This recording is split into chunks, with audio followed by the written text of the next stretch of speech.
Alright, so again, this is MCS semester review numbers 36 through 46. So starting with number 36, a redwood tree that is 328 feet tall and is 1,500 years old. What is the average growth per year of the tree to the nearest tenth of an inch per year? So again, they said they want what's the average growth per year. So notice all of our answers, they're not in feet, they're in inches.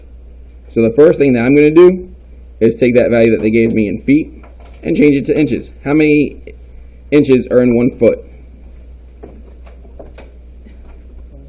12. So you take that, multiply it by 12, and we get, let's see, 328 times 12 is 3,936. So now that's the height in inches. And then it says inches per year. So we're doing this as a fraction. We're doing inches over years. So putting that value in we just got in inches. Putting in the number of years, which was 1,500. And then we're dividing.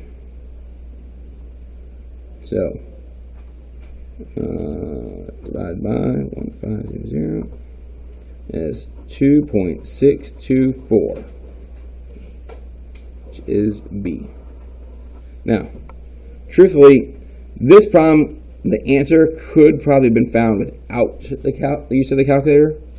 I know you can probably look at that and you're crazy, mister, but we had 2 zeros here, right? On the bottom in our denominator. One thing that you could have done right away is reduce this a little bit by saying, hey, those 2 zeros are going to move this over 2 decimal places. Now, 39 divided by 15. 15 goes into 30 twice. 9 is more than half of 15, so this is going to be more than 2.5. So the only answer here that's something close to 2.5 is 2.6. So again, it's a multiple choice question. You actually don't have to do all the work. All right, 37. The table below includes the land area and populations of counties of the state of Delaware.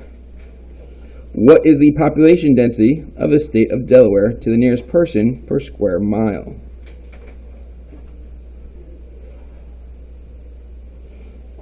So,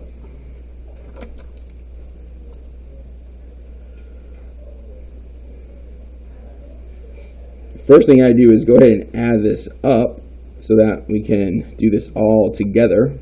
So, add up our land, 800 plus 494 plus 1196 gives us 2,490 square miles. Total population, if we take the 162,310 plus 538,479 plus 197,145 gives us a total population of 897,934. And again, people per square mile. So we're doing people over square mile. So people on top, square miles on the bottom, and divide. So divide by 2,490 gives us 360.61. Now, I can't have part of a person, so they rounded this up to 361.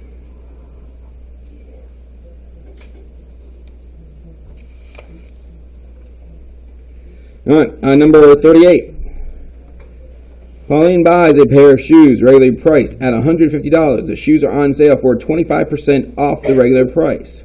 Pauline receives a 10% employee discount off the sale price. how much did Pauline pay for the shoes? So again, we have both of these sales are percentage off. So we have the original $150, but then we're multiplying that by, if it's on sale for 25% off, that means you're paying 75% or 0.75. You can either do that as a percentage or a decimal. And then after the sale price, you receive another 10% off. So off of the sale price, you're only paying 90% of that. So we have 150 times 75% times 90%, and all we are paying is 101.25. Is C.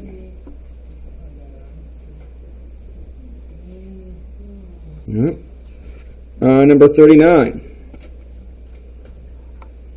We have a scatter plot.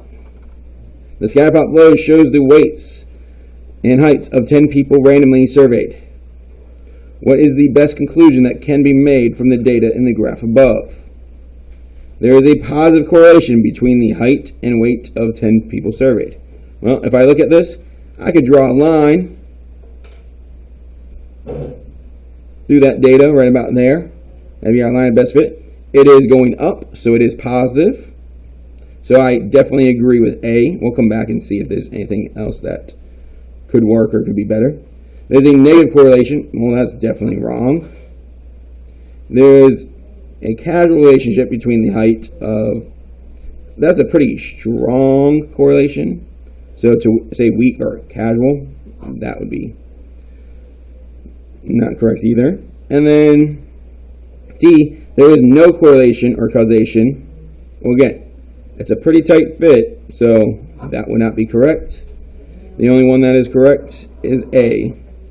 There is a positive correlation between the height and weight of the 10 people surveyed. Because normally, the taller you are, in comparison, the more you're going to weigh, right? If you're a very short person, you wouldn't weigh as much. And that would be true whether you took 10 people that were, say, in shape, or 10 people that were overweight for their size. It doesn't matter. Again, the taller you are, usually that means you're going to weigh a little bit more. All right, going over to 40. The graph below shows a scatter plot. So we have a scatter plot. Oh, and they drew the line of best fit for gas consumption since the year 1994. The equation of the line of best fit is this. So they even gave us an equation. Based on the line of best fit, what is the prediction for the year 2009? So, the question we have to ask ourselves is, this is based off of 1994. So 2009, we have to take 2009, subtract off 1994, which was our starting point. How many years have passed?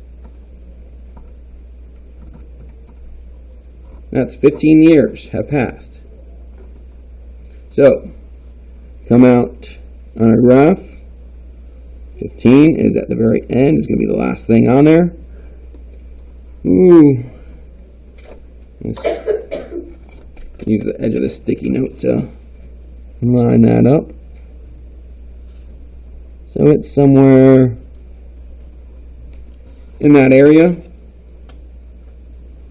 So I'd say that's right around, it's about halfway, maybe slightly more than half. Now, based on the graph, I would say that it's probably not A, it's probably not D. But I'm having a hard time choosing between B and C. So what do you think I could do in order to get a better idea? What else did they give us besides that graph? They also gave us the equation. So instead of just looking at the graph, since they gave us an equation for this one, we could actually plug in. So let's see. plus 2.2 times 15. So 2.2 times 15, that's 33.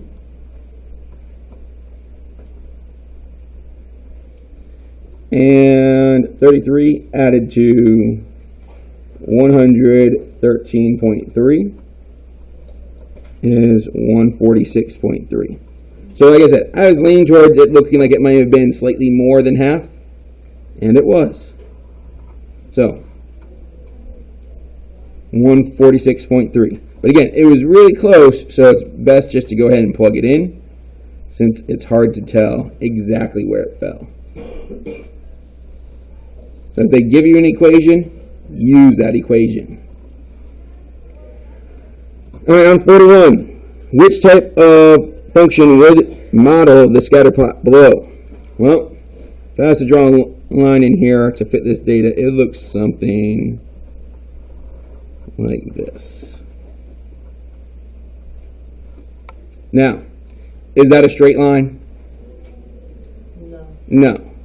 So it's not going to be linear, right? Linear means it's a straight line. Now, it is exponential. Now, is it exponential growth? So is it going up as it goes? No. It's going down, so it's a decay. So this would be exponential decay. Remember, the only thing you really have to know about exponential is just the basic general look of them. So that's it. All right. Let's see what we got on the other side.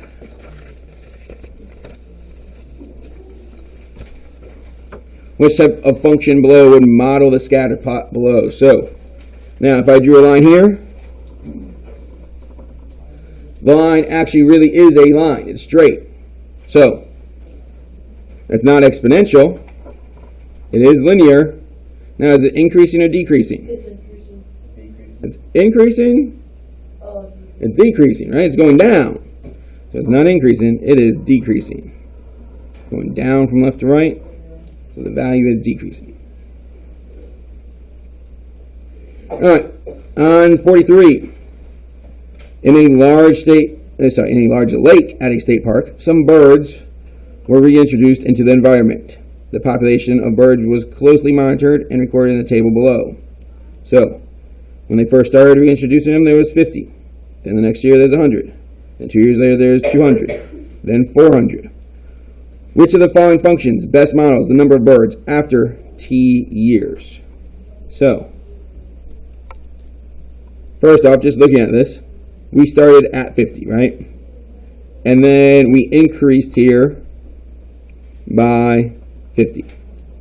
Then we increased by 100. Then we increased by 200. Is it staying a constant that entire time? No. So is this going to be a linear graph? No. So the first one is an equation of a line. The second one is an equation of a line. Those two are out. So now our options come down to these two. All right. I have two options there. Let's just try one of them and see if it works. So plug in 0. 0 squared. What's 0 squared? Well, not 0. 0 squared. Oh, yeah. Sorry. Anything to the 0 power is 1. Yeah, you're right. Sorry. 0 squared is 0. My bad. 0 squared. Well, that didn't give me 50. So that probably isn't right. Let's try it in the next one. If I plug 0 into this one, now this is the one I'm thinking of. 2 to the 0 power is, that's the one. Anything to the 0 power is 1. So 2 to the 0 power is 1. 1 times 50 is 50. Yeah, we got our answer. So D is most likely correct. Now, if you want to double check the other ones, we could double check again. So let's do 1. 2 to the first power is 2. 2 times 50 is 100. So again, and if we kept trying it, it works for every one of these. Today is Laser Psi Day. It's Thursday. Okay.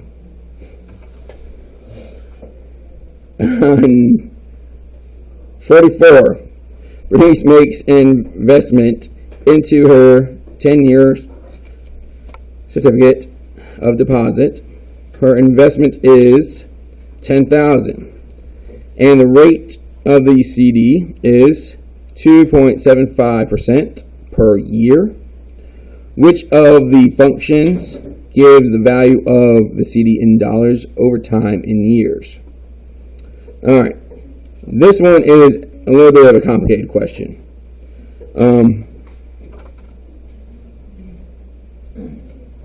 So there's an equation that I should give you here. So the value is equal to the principal amount, that was 1, plus the rate to time. Yes. All right. So I would hope that they would give you this equation, but this is a problem that is dealing with 8%, and it's dealing with return on investment. So principal times 1 plus the rate. The reason why we do 1 is because you're getting that whole amount back plus that percentage, right? So this is your percentage as a decimal. So we have on this the 10,000. Well, the 10,000 is in the right place on all these.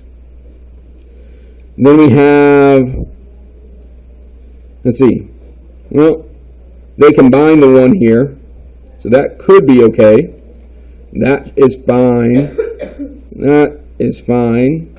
So the 1 plus the percent is good in all of these. Let's look at the placement of t. Here, we're multiplying by t, so that's not right. T should be our power. Again, they multiply by t? No. So down to the last 2. Now, these two look very similar. The only difference here is this one doesn't multiply t to the entire thing. So what's actually going to happen here, if I raise that decimal to t and not the 1 plus the decimal, this number is going to continue to get smaller and smaller and smaller. Is that what should be happening if you're investing? No, it should be getting bigger. So on here, C is our correct answer. All right. So that is an exponential function to show growth. All right. Again, these two were linear functions, so that's another reason why you could have crossed off A and B. On 45, Guillermo purchases a brand new car for $28,000. The value of the car decreases each year at a rate of 18%. Which expression can be used to calculate the value of the car after Guillermo owned the car for 7 years? Same equation, except this one showed growth. This is exponential growth. Now we're showing exponential decay. So the main difference here is we would have to subtract the rate instead of add it. Same exact equation, except again, this is a negative because it's depreciating, it's going down. So now, again, these two are out, those two are linear functions again. These two, right? G looks like a really good option at first because they say that 18%. But again, just like up here where we had to add our rate to 1, down here we have to subtract our rate from 1. So, C is actually the correct answer because that value is 1 minus the rate. Just like when we do the sales problems where when we get a percentage off, we want to see how much we still have to pay, right? We don't want to know how much the car depreciated. We want to know what the actual value is, so we want to know what's left. So again, you have to subtract it from 1 to get that rate. All right. 46. Every morning, Jane walks along a straight road to a bus stop 160 meters from her home, where she catches a bus to college. The graph shows her journey on one particular day. Choose the region of the graph that matches each part. So,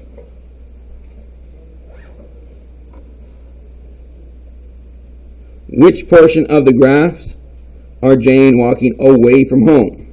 So, look at this part here. This is distance from home, time in seconds. So, as she's walking, if she's walking away from home, should she be getting closer or further away? So, should the slope be positive or negative? If she's going further away, that distance is going to increase, so the slope is going to be positive. So at what points is this graph positive? What two sections?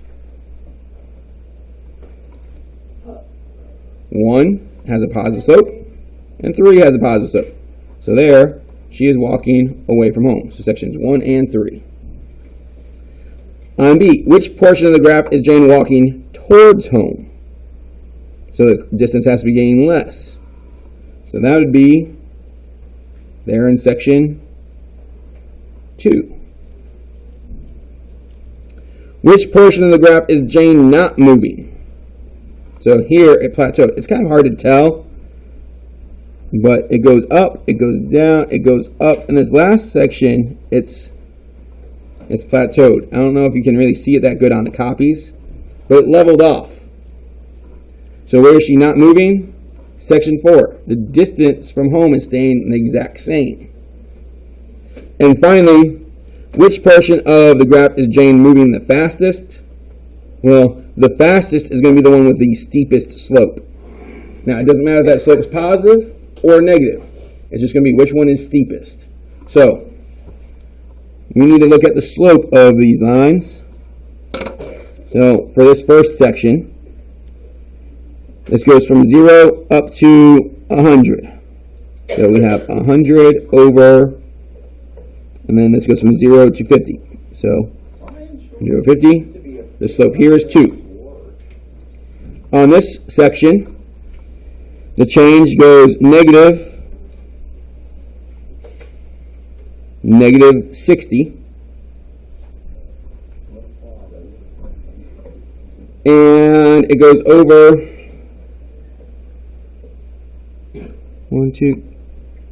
a difference of 20. So negative 60 over 20 is negative 3. So this one has the higher absolute value so far. So 2 is definitely faster than 1. Let's check out 3. On this one, we go up from 40 all the way up to 160. So it increases 120. And then the time, 1, 2, 3, it's only 30 seconds. 120 divided by 30 is 4. So, which one has the fastest rate? Section 3.